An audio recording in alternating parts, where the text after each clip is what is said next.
Hi everyone, welcome to pathway classes. So आज हम करने वाले हैं full and final teaching aptitude का जो मेरा सेशन चल रहा है वो मेरा चल रहा है। अभी हम पार्ट 3 में हैं, राइट। सो हम पार्ट 3 के कुछ टॉपिक्स को डिस्कस करेंगे आज के सेशन में। जल्दी से स्टार्ट करते हैं। And we have a session on profit and loss question. Profit and loss के क्वेश्चंस का हमारा एक सेशन है 4 बजे से 4 से 5 में। अभी आपका सेशन लेने वाली हूँ within 15 to 20 minutes, right. So ज़रूर से आप लोग चेकआउट करिए डिस्क्रिप्शन बॉक्स को, सो दैट आपको लिंक मिल जाए। And here is my code, that is PKNET10। PKNET10 is my referral code, so you can use this code for the free classes. क्योंकि मैं अनअकैडमी पे आपको क्लासेस प्रोवाइड कर रही हूँ, वो भी फ्री ऑफ कॉस्ट। सो आप सभी के सभी इस कोड को यूज़ करके और रेफ़र करके इस रेफरल कोड के थ्रू आप सारी की सारी क्लासेस को अवेल कर सकते हैं। सो जो भी लर्नर्स जो भी पहली बार अनअकैडमी के प्लेटफॉर्म पे आ रहे हो, सो इस कोड को यूज़ करके अवेल कर सकते हैं क्लासेस को, ओके, वो भी फ्री ऑफ कॉस्ट। सो ये सारी की सारी चीज़ें हो गई थी टीचिंग में। जस्ट रिवीजन सेशन चल रहा है तो मैं रिवाइज़ करवा रही हूँ जल्दी जल्दी। अभी हम समझते हैं, यहाँ पे हम चल रहे थे instruction and the teacher centred method. So instructor और टीचर सेंटर्ड मेथड क्या होता है, जहाँ पे टीचर आपको कास्ट कर रही है, जहाँ पे अपने रोल ऑफ मास्टरी में है टीचर, ठीक है। टीचर सेंटर्ड मेथड वो मेथड होते हैं जहाँ पर टीचर ही इन्वॉल्व है, टीचर के ही वो मेथड्स हैं, ठीक है। फॉर एग्जाम्पल, टीचर के पास अथॉरिटी है, टीचर एक्सपर्टाइज है, ठीक है। टीचर एक मास्टर है अपने सब्जेक्ट में, तो टीचर को ही नॉलेज होगी, राइट।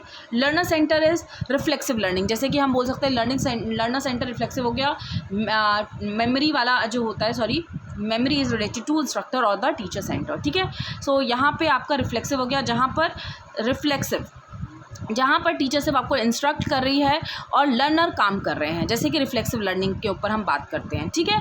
सो यहाँ पे हो गया। Next is content based. Content focus methods क्या क्या होते हैं, वही मेथड्स जो टीचर और लर्नर दोनों के लिए ही इंपॉर्टेंट है। सपोज़ अगर आप टीचिंग कर रहे हो, मैं टीचिंग सब्जेक्ट आपको पढ़ा रही हूँ, तो मैं उसके बीच में आपको रिसर्च नहीं पढ़ा सकती। तो कंटेंट फोकस मेथड वही हो जो कि उस पर्टिकुलर कंटेंट को फोकस करते हैं। नेक्स्ट है interactive and the participative method.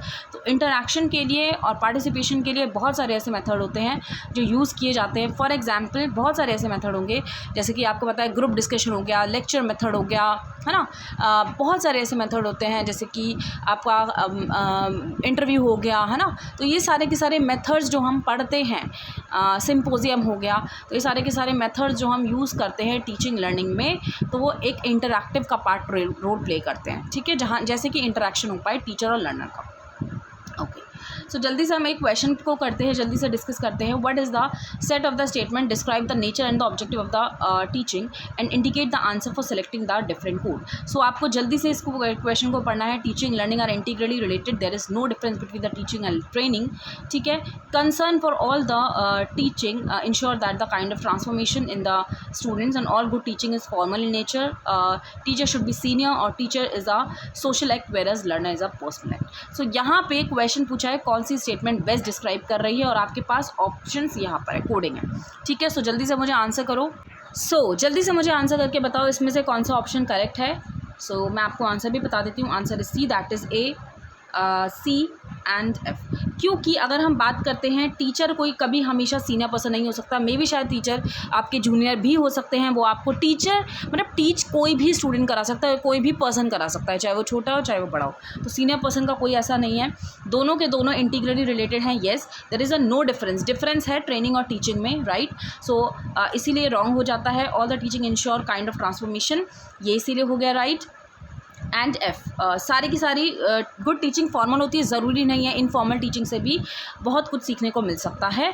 And F is the teaching is a social whereas learning is a personal act. So answer is C. Next question, what is the learner characteristics highly effectively of the teaching. तो higher जो learner की characteristics होती है वो effectiveness कैसे define करेगी। Prior experience of the learner, educational status, peer group और family size. So what is the answer. Answer is that is the prior experience of the learner. Prior experience of the learner से ही हम identify कर सकते हैं effective teaching को, ठीक है। Next आपको मैचिंग का क्वेश्चन आ गया है। लेक्चरिंग, डिस्कशन, ब्रेनस्टॉर्मिंग, प्रोग्राम्ड में क्या होगा, इसको आपको मैच करना है। आपके पास ऑप्शंस यहाँ पर हैं, आपको मैच करके फटाफट से बताना है, ओके। जल्दी से मुझे बताओ इसका ऑप्शन क्या होगा।